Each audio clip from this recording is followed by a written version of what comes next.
You know, we've all felt deeply sad before, but when does that sadness cross a line into something more?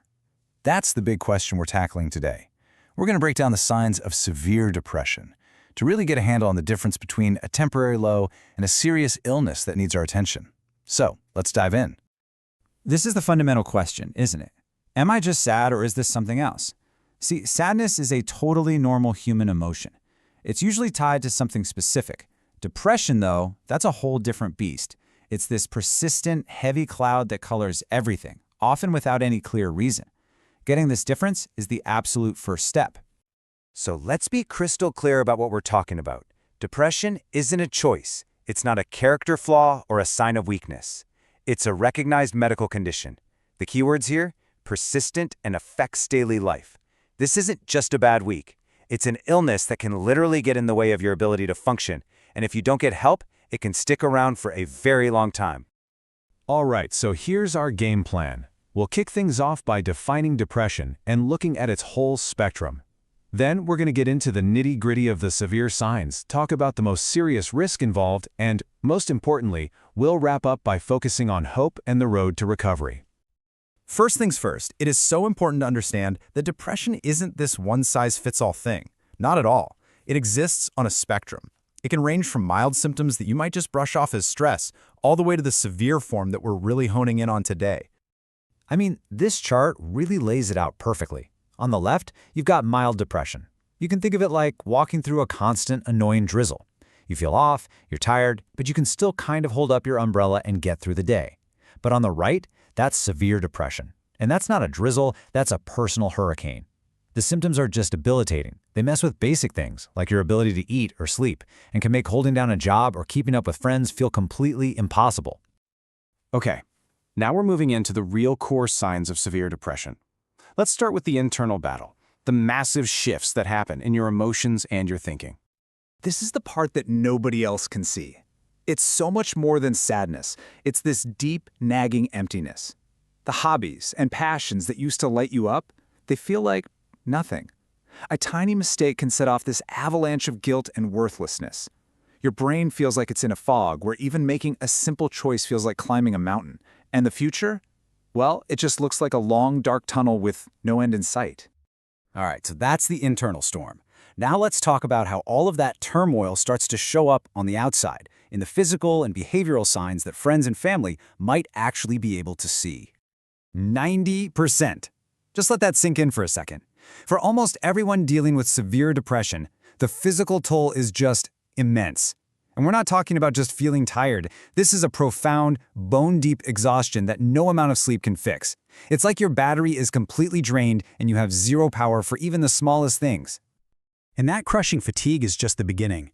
Your body's entire rhythm can get thrown completely out of whack. Sleep is either impossible to find or it's all you do. Your appetite might just disappear or it could go into overdrive. You might even feel real physical pain, like headaches or backaches with no obvious cause. And on the outside, a person might seem like they're moving in slow motion, or they might just pull away from everyone and everything they care about. We're now shifting to the most critical part of this entire conversation.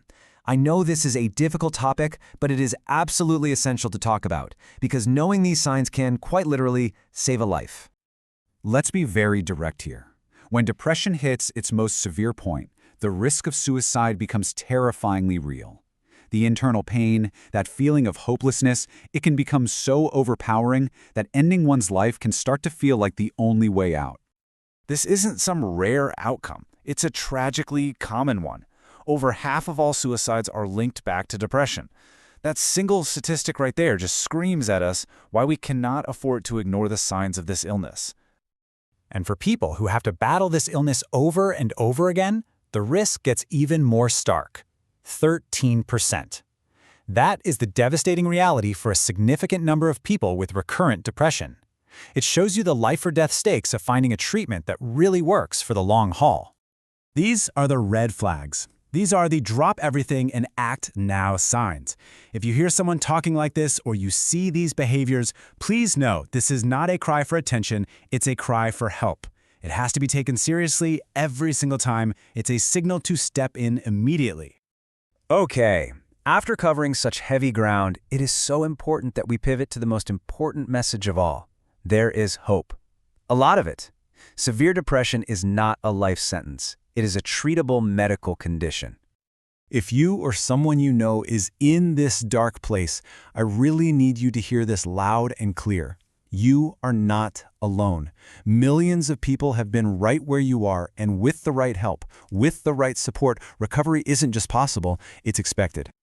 So what does that path to getting better actually look like? Well, it's a journey with clear steps.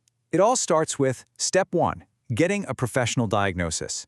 From there, treatment is usually a combination of things, like medication to help rebalance your brain chemistry, and psychotherapy or talk therapy to learn new coping skills.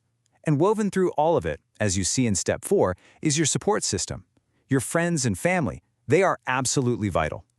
And this right here, this might be the most powerful takeaway about treatment. Acting fast really matters. Getting help when you first notice the signs can stop the illness from spiraling. And it can make the journey back to feeling like yourself so much shorter and easier. So look, if we can leave you with just one single thought from this whole explainer, let it be this. Don't wait. Don't try to just power through it or go it alone. The bravest, strongest, and most effective thing you can possibly do is reach out and ask for professional help. And that brings us right to our final thought. You know, having all this information is great, but it's taking action that actually changes lives. So I want to leave you with this question. What is one small step you can take, like today? Maybe it's sending a text to a friend you're worried about. Maybe it's finally making that call for yourself you've been putting off. Or maybe it's just taking 5 quiet minutes to check in with yourself. That one small step could be the beginning of everything. Thanks for taking the time to understand this with us today. Health is the most precious gift. If this video helped you or someone you love, please like, subscribe, and share so more families can stay safe and healthy.